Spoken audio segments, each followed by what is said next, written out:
ചേച്ചി നമ്മൾ ഒരാള് നോക്കുവാണെങ്കിൽ അത് നമ്മൾ എങ്ങനെ കൺഫേം ചെയ്യും?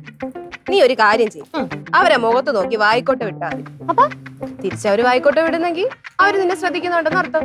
അങ്ങനൊക്കെ ഉണ്ടോ? ഉണ്ട്. നിനക്കറിയാം? നീ ഇപ്പൊ ചോദിച്ചോണ്ട് ഞാൻ പറഞ്ഞു. പിന്നെ ഗൂഗിൾ കിടക്കുകയല്ലേ. അത് കൊള്ളാം കേട്ടാ. നേരത്തെ പറഞ്ഞെങ്കിൽ ആരെയൊക്കെ നോക്കി വായിക്കോട്ട് വിടായിരുന്നു. അല്ല, നിന്നെ ഇപ്പൊ ആരാ വായി നോക്കി? എന്നാരും വായി നോക്കിയെന്നല്ല, നമ്മളിങ്ങനെ ബസ് സ്റ്റോപ്പിലൊക്കെ നിൽക്കുമ്പോ ആരെങ്കിലൊക്കെ നോക്കണമല്ലോ നമുക്ക് തോന്നുമല്ലോ.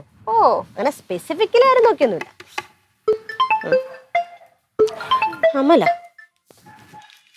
ഹലോ, ആടാ.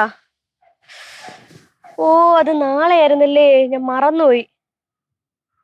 എന്നെ 2-3 പ്രാവശ്യം തന്നെ വിളിച്ചിരുന്നു. ഓ, എടുക്കാൻ പറ്റില്ല. എനിക്ക് അറിഞ്ഞൂടാ, ഇത്രയും ദൂരം ഇല്ലേ. അമ്മ ഉണ്ടോ? ഞാൻ ചോദിച്ചു നോക്കാം വീട്ടിൽ, അറിഞ്ഞൂടാ. വിടുമെന്ന് അറിയത്തില്ല. ഓ, ഞാൻ എന്തായാലും ചോദിച്ച് കൺഫേം ആയിട്ട് വിളിക്കാം. ശരിടാ, ശരി. ആര് വിളിച്ച? ചേച്ചി, എന്റെ ഫ്രണ്ട് ധന്യയില്ലേ, ഏത് തന്നെയാ? മുടിയൊക്കെ നീളമുള്ള ഒരു കൊച്ച്. അവളുടെ ചേച്ചിയുടെ കല്യാണമാണ് നാളെ പാലക്കാട് വെച്ച്. അപ്പം വരാനായിട്ട് അവൾ എന്നെ വിളിക്കണുണ്ട്. പാലക്കാട് എങ്ങനെ പോവും? ഇവിടെ നിന്ന് വണ്ടി ഉണ്ടെന്ന് തോന്നുന്നു. അച്ഛനും അമ്മയും ഇവിടെ ഉണ്ട് നിന്നെ? ചോദിച്ചു നോക്കണം. അല്ല, നീ അമലെന്ന് അങ്ങനെ എന്തോ അല്ലേ പറഞ്ഞത്? അതിപ്പോ വിളിച്ചത് അമല്. ഏത് അമല്? എടി, നിനക്ക് അറിഞ്ഞൂടെ, നമ്മളെന്നാ ജനിച്ചിന് ഇന്നിപ്പോ ഒരു പയ്യൻ വന്നില്ലേ നമ്മളെ കൊണ്ടാക്കണമെന്നൊക്കെ ചോദിച്ച്, എന്റെ കോളേജിൽ പഠിക്കണേ. ആ താടി മുടി വളർത്തിയ പയ്യനാണോ? ആ, അതന്നെ.